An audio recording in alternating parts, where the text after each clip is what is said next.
And here in Lagos, the state government has marked 38 housing units in Ikota, a high-end neighborhood in Lekki, for demolition. During an inspection tour across the area, Commissioner for the Environment, Sukubo Wahab, said the buildings were constructed on the right-of-way of the Ikota River. I know that you have seen the news that has been flying, which is the demolition of different houses, especially in the Ikota houses of Lekki, Nigeria. Listen, this is not the first time it has happened, and this will not be the last time it will happen. Then let me tell you what I think about this whole thing. Please stay to the end of this video. As you know, my name is Dennis Isong from landproperty.ng. What we do, we help Nigerians in diaspora. We also help Nigerians in Nigeria who want to invest properly in Lagos real estate. And if you want to get any right information, the best channel to always come to get the right information is this channel. And what I do, I give you undiluted information. And when I do that, I don't do it because of doing it because I want you to buy from me. I'm doing it so that you can independently know the right things to do and do the right thing. Let me make this clear. Some of these developers in these houses, some of them, the document they are saying they have is actually correct. They have their CFO, then they have their building permit, they have most of the things. Then the question is, what went wrong? This is it. I'll give you a couple of reasons. Number one, most of these developers, what they do is this. When they buy this land from the Omoliles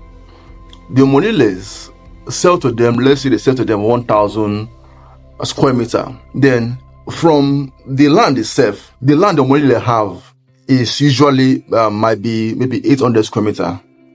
And probably the part that is close to the canal is 200 square meter. Most of the time, this Omolile, they will end up calculating everything and including the one that is close to the canal. And because of some of these developers, they do not have more information they don't know much about real estate because they have the money. They think that they have the money. They will end up buying the land, the normal land which they should have. They will now end up buying those extra land close to the canal and think this is their land without doing a proper due diligence to confirm that that extra land that is too close to the canal might be a potential problem in future, and they end up facing that challenge. Let me give you my personal experience. I bought a land around Inyanepaja. I bought that land when I was not into real estate. Then when I bought the land, it was even 300 square meter. I bought the land, then the land is also is close to the canal. When I bought the land, the person that sold the land to me told me that the land extends to the canal. And I was happy that I actually bought that land, and that the one close to the canal is happened to be an extra, more than the 300 square meter which I bought.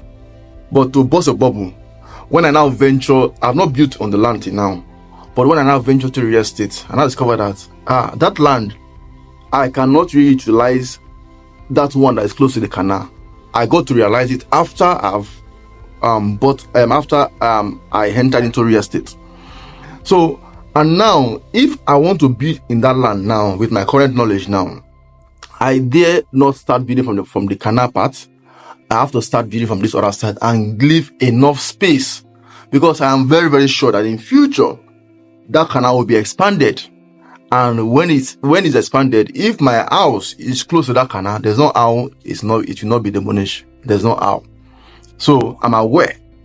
So even if I want to sell that land to anybody now, I will tell the person that, see, you need to start building from the inside, leave enough space to the canal so that you will not have what is happening in Ikota now. So these developers, they have the money and they end up buying property and buying extra close to the canal without having the right knowledge. One mistake people do, they think real estate is about having money. You can have the money and you still make wrong decision. So that's why you need the right knowledge to make sure that you don't fall into the wrong hand. Then two, some of the developers, they want to maximize profits. What they do, if assuming the approval that the government said they should pay is, let's say, 10 million now, for instance, for instance. Because they don't want to pay that, they will use the internal people who are inside to fast track the approval. If it's just fast track, it's better.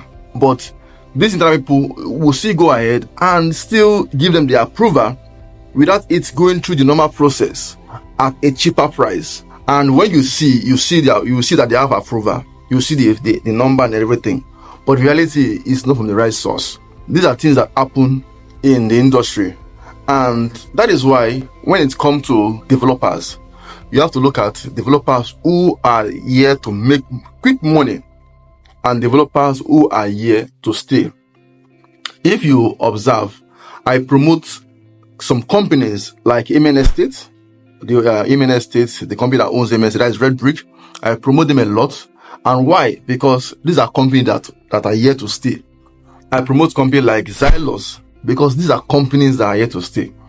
Why do I do? I choose very few companies to promote because I know as an internal person that know how the industry works. I know companies that are here to stay.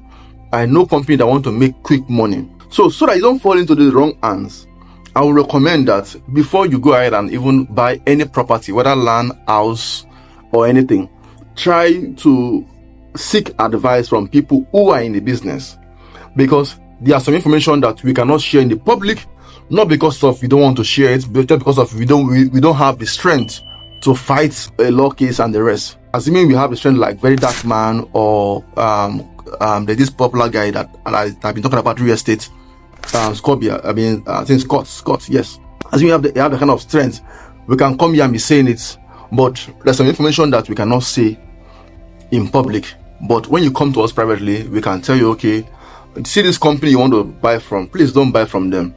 And apart from all this I've mentioned, there are other factors, like some companies, like I said, they want to make quick money, they want to make more money, so they will extend their land and they know it's illegal. If you that don't have enough information go there and you want to do it yourself without consulting a professional, you will just end up losing out. And what I recommend is this: if you want to buy any property, house, land, these are the three people you need to work with. Number one, have a realtor that have you in mind.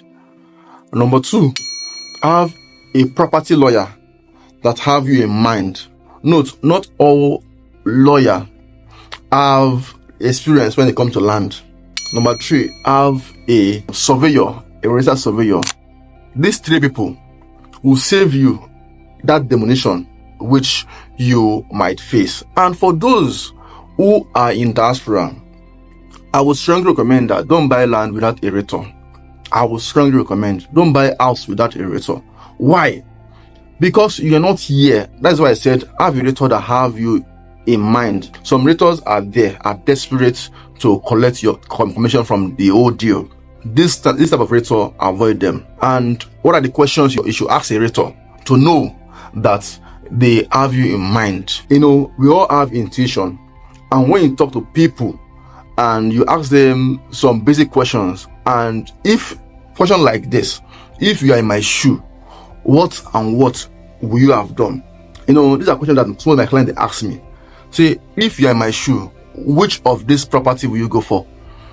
A realtor that have you in mind will give you facts, not based on emotion, not based on his commission, because some realtor will move you to where they will get more commission. No, but a realtor that have you in mind will tell you, because of this reason 1, reason 2, reason 3, I think that this will be a better option for you. Because of this reason, I think this will not be a better option for you. So I will strongly recommend that, especially you in diaspora, don't buy property from a developer directly. Let a realtor help you handle that property so that things like this will not occur, because a realtor that have you in mind will do everything possible to keep that relationship going. But most of the developers, they just want to eat your money and they disappear. So for some of you who have been affected by the demolition, please accept my condolence. Is it condolence? I say condolence. We are very sorry for that loss, but it is part of life. Losses teach us lesson. Don't just see it as a regret, but see it as a lesson to learn from. And in case you're looking at buying property in Lagos, Nigeria, and you're looking for a reliable brokerage firm, realtor to deal with, the number on the screen is our number. Feel free to contact us, and we'll be glad to assist you any day, anytime. So thank you so much. I appreciate you. My name is Dennis Isong.